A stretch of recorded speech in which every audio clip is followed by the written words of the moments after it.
ప్రేక్షకులకు నమస్కారం అండి.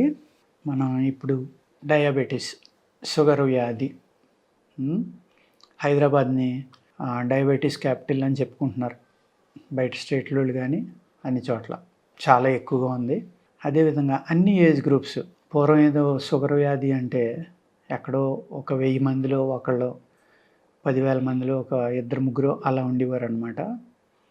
ఇప్పుడు 130 మంది అని చెప్తున్నారు. 25-30% అని చెప్తున్నారు. అంటే ఎంత దారుణంగా ఉందో మీరు ఆలోచించుకోండి. దీనికి ముఖ్యమైన కారణం ఏంటంటే, మనం తినే ఆహార పదార్థాల్లో అంటే పురుగు మందులు, ఎరువులు ఇయి ఎక్కువగా ఉండటం వల్ల వాటిలో హెవీ మెటల్స్ అనేవి ఉండటం వల్ల ఏమవుతుందంటే, ఈ లివర్ ఫిల్టర్ చేసినప్పుడు మిగిలిపోయిన ఏయైతే విష పదార్థాలు గానీ, హెవీ మెటల్స్ ఉన్నాయో ఇయి ఒక పెద్ద లివర్ పక్కన ఉన్న చిన్న ప్యాంక్రియాస్ అండి. దానివల్ల అది గట్టిపడిపోయి ఈ టాక్సిన్స్ అన్నీ వెళ్ళడం వల్ల దాని యొక్క ఇన్సులిన్ రిలీజ్ చేసే కెపాసిటీ అనేది అప్ అండ్ డౌన్స్ అవ్వటం వల్ల ఆగిపోవటం, ఎక్కువ ప్రొడ్యూస్ చేయడం ఇలాంటి ప్రాబ్లమ్స్ వల్ల మనకి ఈ డయాబెటిస్ అనేది మొదలవుతుందండి. దీనికి కారణం ఒక విధంగా చెప్పాలంటే థైరాయిడ్ వల్ల కూడా డయాబెటిస్ రావడానికి అవకాశం ఉందండి. యోగ శాస్త్రంలో మేము ఆజ్ఞాచక్రం అంటాం. ఆ ఆజ్ఞాచక్రం ఏంటంటే పీనియల్ గ్లాండ్ ఇక్కడ ఉందన్నమాట. చిన్నది ఉంటుంది అది. ఈ పీనియల్ నుంచి పిట్యూటరీ అనేది ఇక్కడ ఉంది కదా, ఇది దీనికి సిగ్నల్ ఇస్తుంది. ఈ పిట్యూటరీ ఏం చేస్తుంది, మన థైరాయిడ్ గ్లాండ్కి సిగ్నల్ ఇస్తుందండి. ఈ థైరాయిడ్ గ్లాండ్కి ఆజ్ఞలు ఇస్తుంది అనమాట, డైరెక్షన్స్.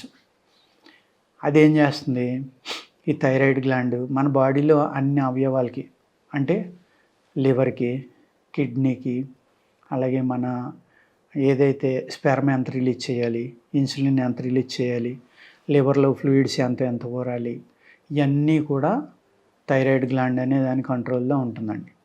కాబట్టి ఏంటంటే థైరాయిడ్ ఉండటం వల్ల కూడా షుగర్ రావడానికి ఆస్కారం ఉందండి. కాన్స్టిపేషన్ ఉన్న వాళ్ళకి కూడా షుగర్ రావడానికి అవకాశం ఉంది. ఎందుకంటే ఈ కాన్స్టిపేషను రావడం వల్ల ఏమవుతుందంటే మోషన్ టైంకి వెళ్ళకపోవడం వల్ల, మలబద్ధకం అనేది ఉండటం వల్ల, ఈ పొట్టలో టాక్సిన్స్ పెరిగిపోవడం వల్ల కూడా ఈ లివరు, ప్యాంక్రియాస్ వీటి పనులు తగ్గుతాయి. తగ్గడం వల్ల కూడా మీకు డయాబెటీస్ రావడానికి అవకాశం ఉందండి. ఈ డయాబెటీస్ మనకి రాకూడదు అంటే ఏం చేయాలంటే కొన్ని మందులు చెప్తా. వ్యాయామం అనేది అన్నిటికంటే ఇంపార్టెంట్ అండి. మీరు కాకరకాయ ఒక 50 గ్రాములు కాకరకాయ ముక్క తీసుకుని ఈ కాకరకాయని ఏం చేస్తారంటే కాస్త ఉప్పు, బేకింగ్ సోడా, నిమ్మరసం, పసుపు వేసి నీళ్ళలో అందులో ఒక పావుగంట 10 నిమిషాల నుంచి జాగ్రత్తగా తుడుచుకోండి తడిగుడ్డతో. ఎందుకంటే ఈ కాయ మీద పురుగు మందులు, ఎరువులు ఉండకుండా ఉండటం కోసం న్యూట్రల్ అయిపోతాయి. అప్పుడు ఆ కాకరకాయ ముక్క 50 గ్రాముల దాకా తీసుకుని చక్కగా మిక్సీలో కొట్టి గుట్లో వేసి బాగా పిండండి. ఆ రసాన్ని తాగేసి మీరు పరగడుపున వెంటనే వాకింగ్కి బయలుదేరండి. మినిమమ్ 1 గంట నడవండి. బాగా నడవగలిగితే వయసులో ఉన్నవాళ్ళు అయితే స్పీడ్గా, అలాగే 20-35 ఉన్నవాళ్ళు అయితే రన్నింగ్ చేయటం బెటర్, వాకింగ్ కాదు. మరి 40 దాటిపోయిన వాళ్ళు అయితే వాకింగ్ చేయండి. ఇప్పుడు పిల్లలు కూడా వాకింగ్కి వెళ్ళి వచ్చామంటారు, నవ్వు వస్తూ ఉంది నాకు.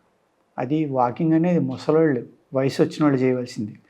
పిల్లలు రన్నింగ్ చేయాలి, జాగింగ్ చేయాలి, వాకింగ్ కాదు. అలాగే హార్డ్ ఎక్సర్సైజ్ చేయాలి. చేస్తే ఈ షుగర్ అనేది కంట్రోల్ అవ్వడానికి ఆస్కారం ఉందండి. అలాగే మీరు ఆహారంలో ఎక్కువ ఫైబర్ ఉన్న పదార్థాలు తీసుకోండి. ఇప్పుడు మనం తెల్లని రైస్ తినటం అలవాటు పడ్డాం కాబట్టి ఆ వైట్ రైస్ తినటం వల్ల ఏమవుతుందంటే మీకు ఇమీడియట్గా గ్లూకోజ్ అనేది పంప్ అవటం వల్ల షుగర్లో అప్ అండ్ డౌన్స్ వస్తున్నాయండి. అదే మీరు ప్యూర్ బ్రౌన్ రైస్ తినండి, అది అరగడానికి టైం పడుతుంది, స్లోగా అరుగుతుంది. కాబట్టి ఈ గ్లూకోజ్ అనేది స్లోగా మీ బ్లడ్లో కలుస్తుంది. కార్బోహైడ్రేట్స్లో ఉండే గ్లూకోజ్ ఏదైతే ఉందో అది స్లోగా పంప్ అవటం వల్ల మీకు చక్కగా పనిచేస్తుంది అనమాట.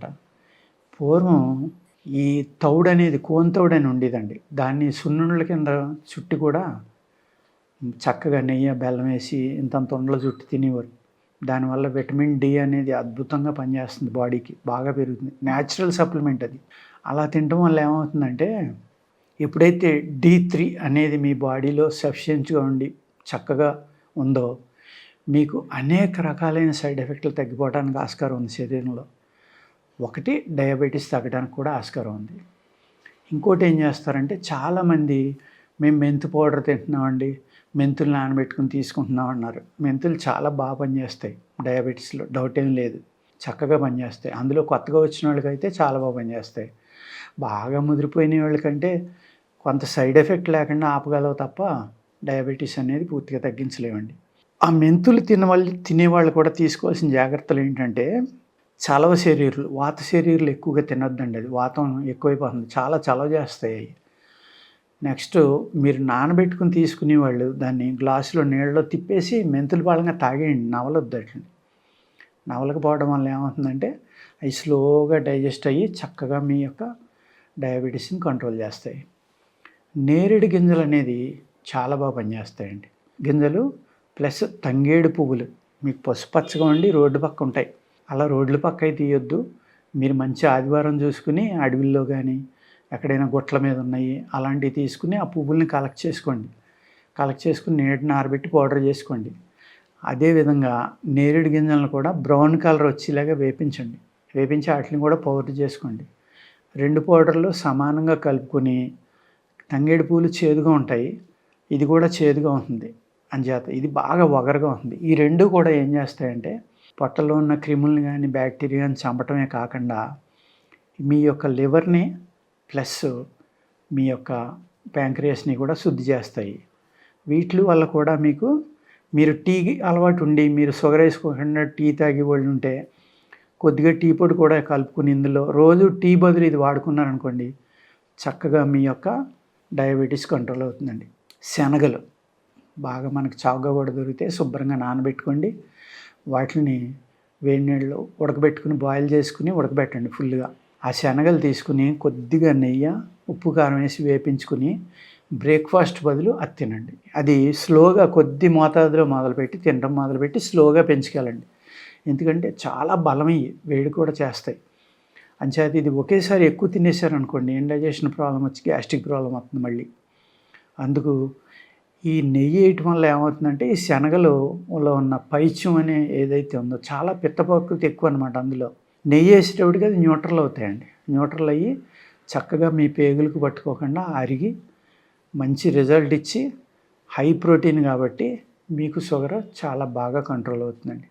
అదేవిధంగా బార్లీ గింజలు ఉంటాయి కదండి, బార్లీ గింజలు కూడా మీరు బ్రౌన్ కలర్ వచ్చేలాగా వేపించి చెక్క ముక్కగా కొట్టుకుని మీరు కనుక దాన్ని జావలా కానీ లేక కషాయంగా కానీ తాగినా కూడా మీ షుగర్ కంట్రోల్ అవుతుందండి. ఈ విధమైన చిన్న ఒక మీ ఇంట్లో చేసుకునే ఏవైతే ఉన్నాయో అటువంటి టెక్నిక్స్ వాడుకొని మీరు ఫాలో అయ్యారనుకోండి మీ డయాబెటీస్ కంట్రోల్ అవ్వడానికి చక్కగా ఉపయోగపడతాయండి. ఓకేనా? నమస్కారం.